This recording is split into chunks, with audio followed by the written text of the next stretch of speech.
Lila Carter had never considered herself particularly photogenic. She was more comfortable with underwater cameras documenting coral reefs than posing for social media.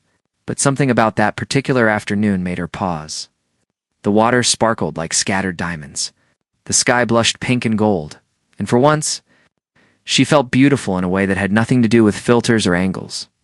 She snapped the photo with her phone, barely glancing at it before posting.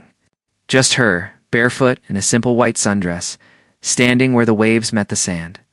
Her dark hair caught the breeze, and her smile was genuine, unguarded. She added a simple caption about finding peace in unexpected places and forgot about it. Almost immediately.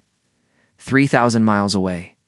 Devin Ashford sat in a glass conference room overlooking Manhattan, half listening to quarterly projections. At 42, he had built an empire from algorithms and ambition. His company revolutionized how people connected online, yet his own life felt increasingly disconnected. The numbers on the screen blurred as he absently scrolled through his phone, a habit he indulged when boredom set in. Then he saw her. The photo appeared in his feed through a mutual connection. Someone he barely remembered following. But the image stopped him cold. It was not just her beauty, though she was striking. It was something in her expression, a quality of presence that seemed to reach through the screen. She looked like someone who had found something he had been searching for without knowing he was looking. Devin stared at the photo for a full minute.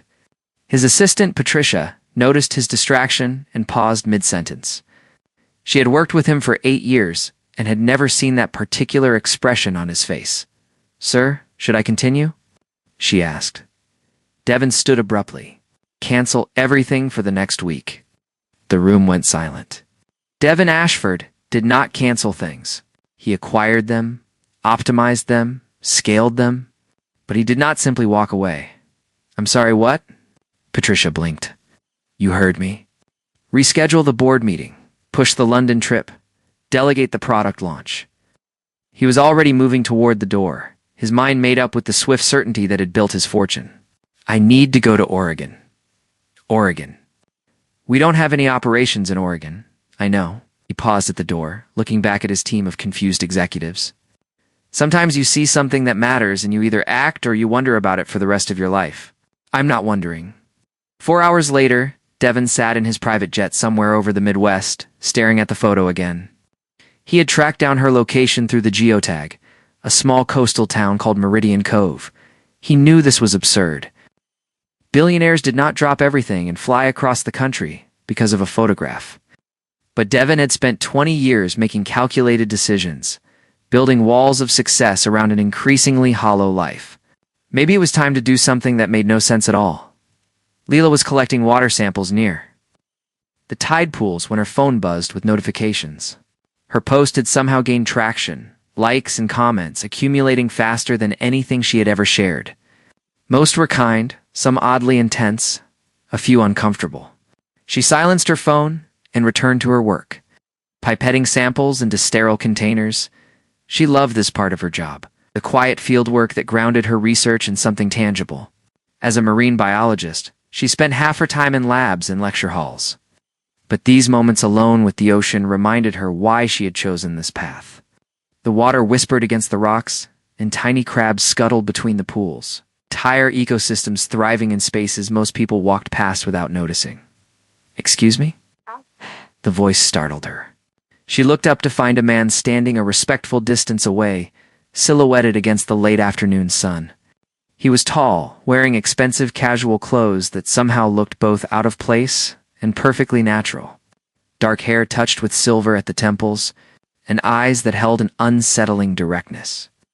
"I'm sorry to interrupt your work," he said, and his voice carried the polished warmth of someone used to being listened to. "Are you Leela Carter?" Every instinct told her to be cautious. Strange men did not simply appear on isolated beaches knowing your name, but something in his manner suggested nervousness beneath the confidence, as if he was aware of how odd this must seem. "Wait." She stood, keeping the tide pool between them. "My name is Devin Ashford. I realize this is going to sound completely insane, but I saw your photograph this morning. I flew here from New York because I needed to meet you." Lila stared at him. "You flew here? From New York? Because of a beach photo? Yes, that's not romantic." "That's concerning," Devin laughed. a genuine sound that softened the tension. "You're right. I'm explaining this badly. Can we start over?" He took a step back, hands raised in a gesture of peace. "I promise I'm not dangerous, just impulsive in a way I've never been before. Your picture made me feel something I haven't felt in years. Hope, maybe. Or possibility. I don't have a better explanation than that." Lila studied him carefully. She had always trusted her instincts about people, a skill honed through years of collaborative research and teaching. This man seemed sincere, even vulnerable beneath the obvious wealth and power. But sincerity did not equal safety, Mr. Ashford. I appreciate the grand gesture, but I don't know you. And you don't know me. That photo was just a moment, not an invitation. I understand. You're absolutely right to be skeptical. He pulled out his phone, tapped a few times, and showed her the screen. This is my company website, my verified social media, 3 articles from major publications. I'm real. I'm who I say I am, and I'm staying at the Seaside Inn in town for the next few days. No pressure, no expectations. But if you would be willing to have coffee with me tomorrow in a very public place, I would be grateful for the chance to explain myself better. He set a business card on a dry rock between them and stepped back. Think about it. If you decide to call, I'll be there. If you don't, I'll respect that and leave you alone. Either way, thank you for taking a photo that reminded me what it feels like to want something that isn't on a spreadsheet. He walked away before she could respond, leaving her standing among the tide pools with a business card and a dozen questions. That evening, Lila researched Devin Ashford thoroughly. The articles confirmed everything he had claimed. He was legitimate, successful, and by all accounts, decent. But none of that explained why a man with unlimited resources and options had fixated on her photograph. She looked at the image again, trying to see what he had seen. Just her, smiling at the ocean, caught in a moment of contentment. Maybe that was it.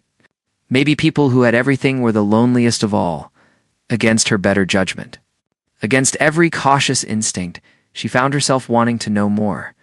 The next morning, she sent a text to the number on his card. Coffee at the Driftwood Cafe. 10 a.m. 1 hour, public place. Don't make me regret this. His reply came within seconds. I won't. Thank you for the chance. Set down her phone and wondered what she had just set in motion. The Driftwood Cafe sat on Main Street with windows facing the harbor. Exactly the kind of place where everyone knew everyone. Leela arrived 10 minutes early, claiming her usual corner table. She wore jeans and a cotton sweater, refusing to dress up for what was essentially an interrogation disguised as coffee. Devin arrived precisely at 10.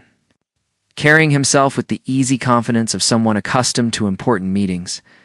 But Lila noticed the slight hesitation before he entered, the way he smoothed his shirt, small tells of actual nervousness. It made him seem more human, less like the polished figure from the articles. Thank you for coming, he said, sitting across from her. I ordered a black coffee.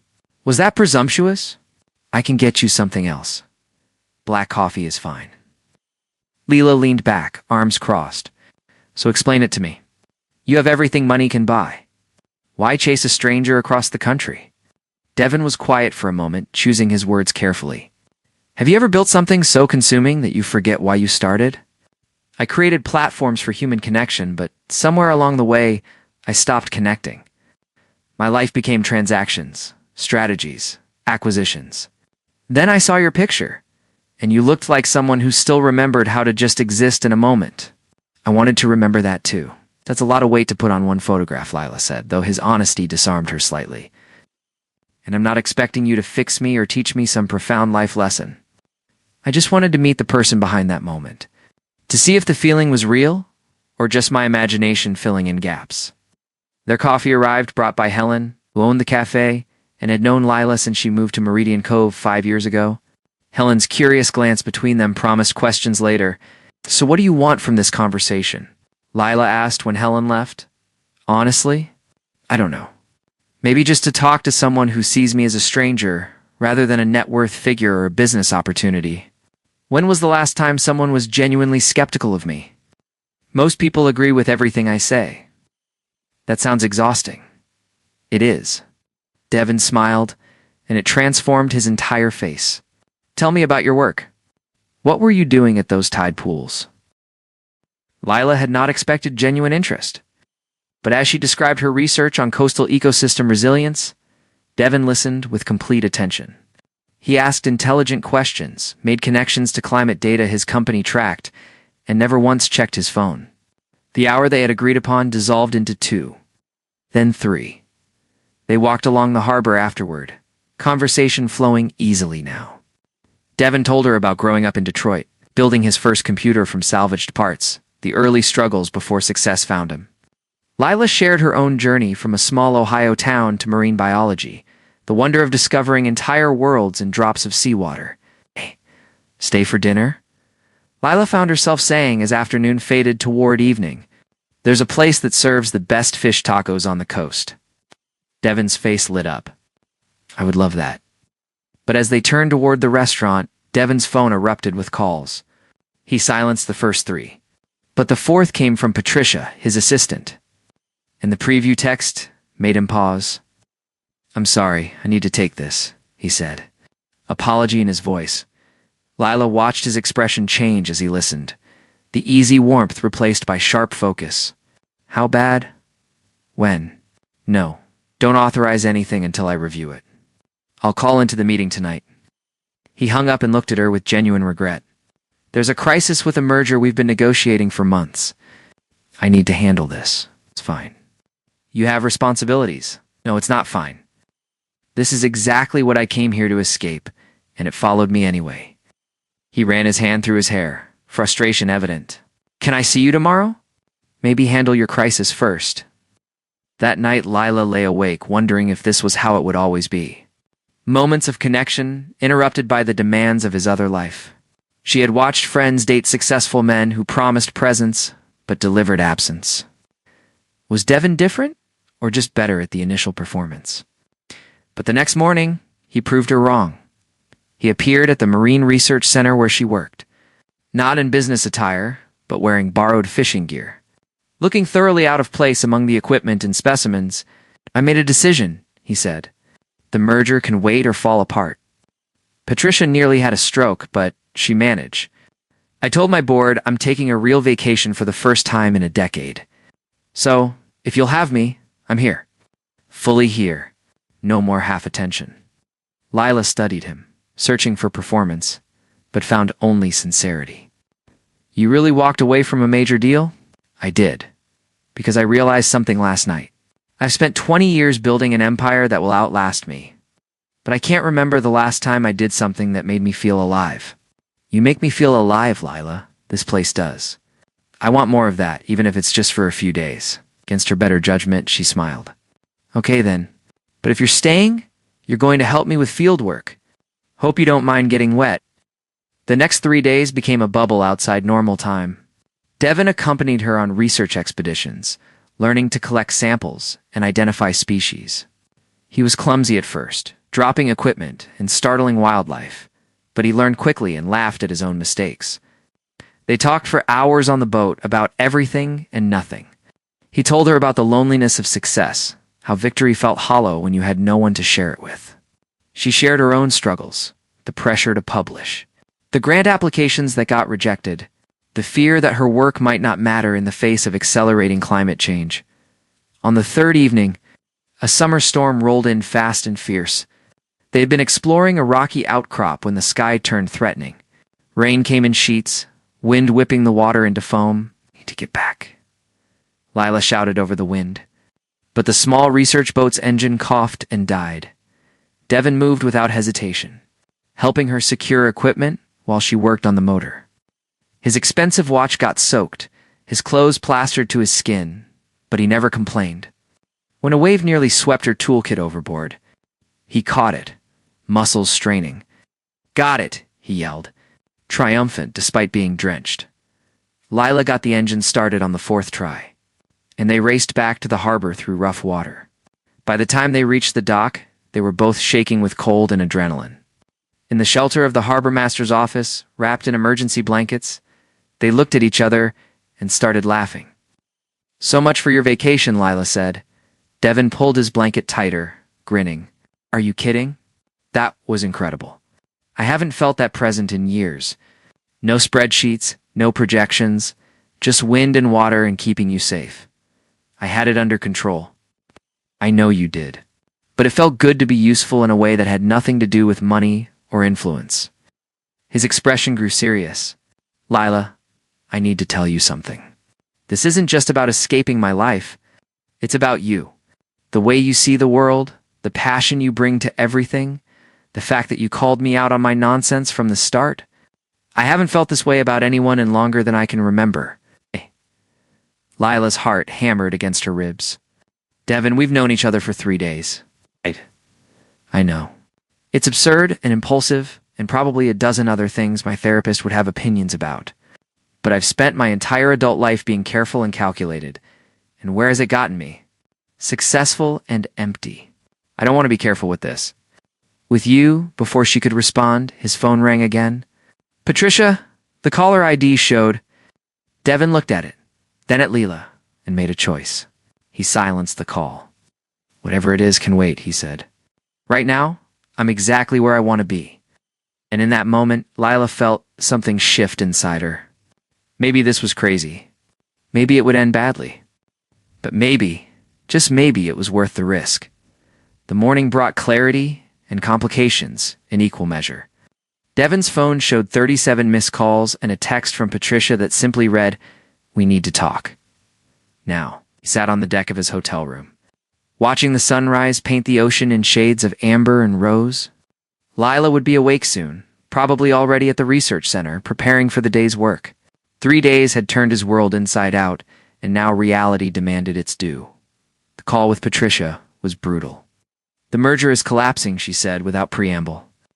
Takahashi Industries is threatening to walk if you don't return for final negotiations. The board is furious. Devin, you've worked 2 years on this deal, I know. Then why are you still in Oregon chasing some woman you met on the internet? Devin winced at the phrasing. It's not like that. Then what is it like? Because from here, it looks like a midlife crisis, with a very expensive price tag.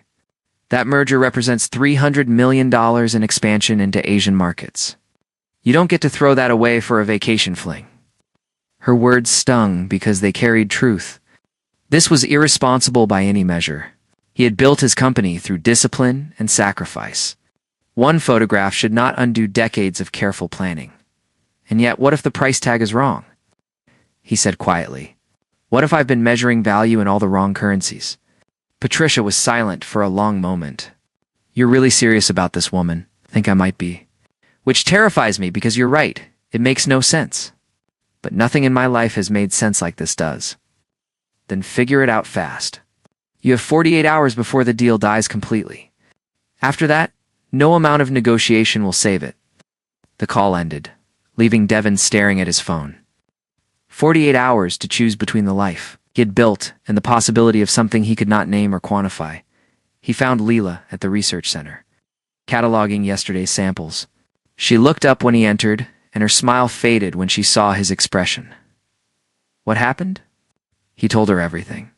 The collapsing merger, the ultimatum, the choice he faced. Lila listened without interrupting, her scientist's mind processing information and implications. You have to go back, she said when he finished.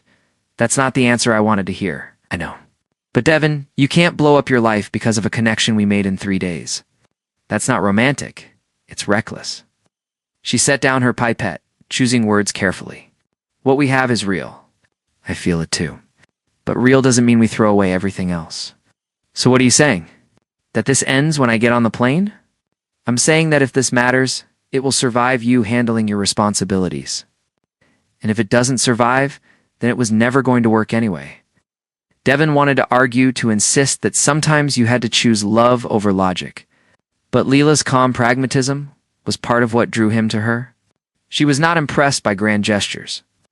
She valued substance over spectacle. You're right, he admitted. I hate it, but you're right. I need to go back at least to handle this crisis properly. But Lila, I'm not done with this. With us? I don't know what that looks like yet, but I need you to believe I'm coming back. Then come back.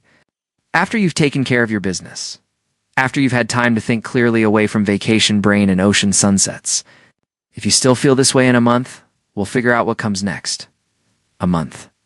The timeline felt impossible. A month, she confirmed. That's how long my current research project runs. After that, I have flexibility. But you need to be sure, Devin. Really sure. Because I'm not interested in being someone's escape fantasy. If you want me, you get all of me, including the student loans and the unglamorous parts and the fact that I will always smell faintly of seawater. And I need to know you want that for real, not just as a break from your regular life. Her honesty cut through his romantic notions, forcing him to confront uncomfortable questions. Was this love, or merely the allure of something different? Would the connection survive when they returned to their separate lives? You're asking me to be certain about something that feels uncertain by definition, he said. No, I'm asking you to be honest about whether you're willing to do the work. Long distance, scheduling conflicts, merging two completely different worlds. It won't be easy, Devin. The question is whether it's worth it to you. Before he could answer, her colleague burst into the lab, breathless. Lila, we have a situation. That coral colony we've been monitoring, it's bleaching, fast. If we don't document it now, we'll lose critical data. Leela was already moving, grabbing equipment. How fast? Maybe 6 hours before the process accelerates beyond our ability to measure properly. She looked at Devin, torn between their conversation and her work. He saw in that moment what Patricia had been trying to tell him. Lives did not pause for love stories. The world kept demanding attention, requiring choices. He said, your research matters. We'll finish this conversation when you get back. Devin, I didn't mean for it to end like this. It's not ending. It's just pausing while we both handle what needs handling. That's what being adults means, right? She kissed him quickly, fiercely, then followed her colleague out the door. Devin watched through the window as they loaded the boat, Lila moving with practiced efficiency. Already focused on the work ahead, he returned to his hotel and booked a flight for that evening. Patricia nearly cried with relief when he called to confirm his return. The next 3 weeks blurred together in marathon negotiation sessions, compromise frameworks, and diplomatic dinners. Devin saved the merger, though the final terms were less favorable than he had hoped. His board forgave his absence. His company stabilized. But every night he called Leela. They talked about their days. Her research, his meetings, the mundane details that built intimacy more surely than grand gestures. She sent him pictures of unusual specimens. He sent her articles about conservation funding. They argued about climate policy and laughed about terrible coffee in their respective workplaces. 3 weeks became 4. Her research project concluded successfully. His schedule cleared enough to breathe. I'm coming to New York, she said on one of their evening calls. I have meetings about my next grant anyway. Maybe we could see each other? Maybe? Devin smiled at the understatement. Leela, I've been counting days like a teenager. Of course we're seeing each other. She arrived on a Thursday evening. He met her at the airport, and the moment he saw her, every doubt dissolved. This was not fantasy or escape. This was real and complicated and worth every difficult conversation ahead. They spent 3 days navigating his world as she had let him navigate hers. She met his colleagues, sat through a dinner with investors, and never pretended to be anything other than herself. His friends were charmed. Patricia grudgingly admitted she might have judged too quickly. On her last evening, they stood on his apartment balcony, overlooking the city. Lights stretched to every horizon, millions of lives intersecting in the urban sprawl. It's beautiful, Lila said. Completely different from the ocean, but beautiful. Could you see yourself here sometimes?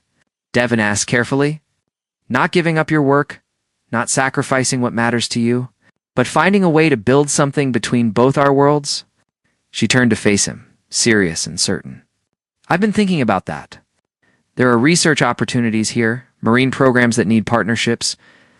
I could split my time, spend part of the year on the coast, part here. It would be complicated. Complicated I can handle. Impossible I can't. Then ask me properly. No more half measures or maybes. What do you want, Devin? He took her hands, feeling the calluses from fieldwork, the strength that came from years of fighting for what she believed in.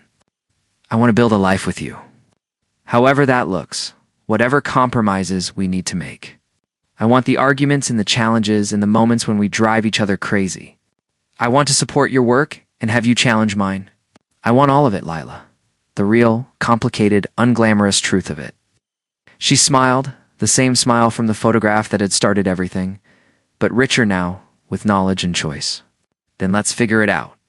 Together.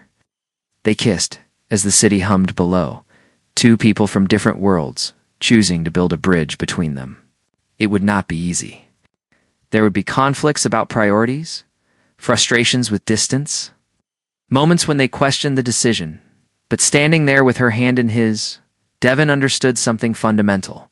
The photograph had not shown him an escape from his life. It had shown him what his life was missing. And Lila had not been looking for rescue. She had been complete on her own. What they offered each other was not completion, but expansion. The courage to be vulnerable, the willingness to grow, the faith that some connections were worth the inconvenience. 6 months later, Devon sold a significant portion of his company's stake. Restructuring his role to allow more flexibility, Lila accepted a research position that let her split time between coasts. They bought a house together in Meridian Cove, with room for her lab equipment and his home office. It was not the fairy tale ending where everything became easy, but it was real and it was theirs. It's built not on a single photograph, but on 1,000 choices to keep choosing each other. And sometimes, on quiet evenings, they would walk the beach where they first met. And Lila would catch Devon staring at her with that same wonder from the beginning. "What are you thinking?" she would ask. "I'm grateful I was impulsive enough to get on a plane," he would say, "and that you were brave enough to give a stranger a chance." "Best decision I ever made," she would reply, taking his hand, and the ocean would whisper its approval. Patient witness to all the ways people find each other in an uncertain world.